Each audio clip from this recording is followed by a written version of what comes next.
This is a 2019 Mazda C5. Never can remember what it is. And I just put this transmission gasket in it, and I was just a little worried because it came with a gasket, and a lot of people say don't use a gasket. And look at that, it rolled over right there.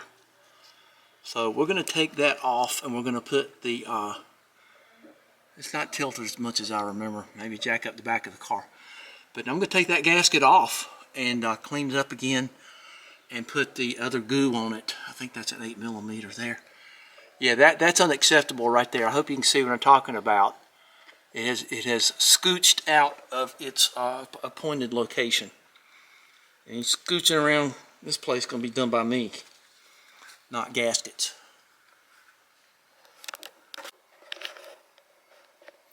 Okay, I really don't feel like doing it.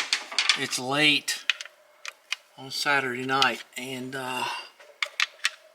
you can tell I have memorized the bolt pattern tightening, really, of these things. I've got the gray stuff on there. Oh, good golly. Really? So sad. Now I gotta put the cover back on and all that stuff. I don't know. I might just say goodnight on this one. Now I really just ran smack dab out of time on this Mazda transmission project. Don't use the gasket. The gasket was terrible, so I used the gray silicone, and they're on their way, and it's fine.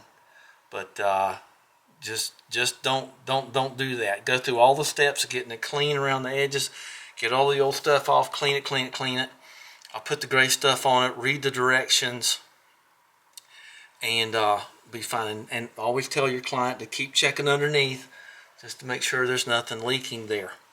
So I think everything is done and all is well, and we will see. Okay, that's all there is on that. So very short, but some things just are better off without gaskets. Talk to you later. Thanks for spending the time with me.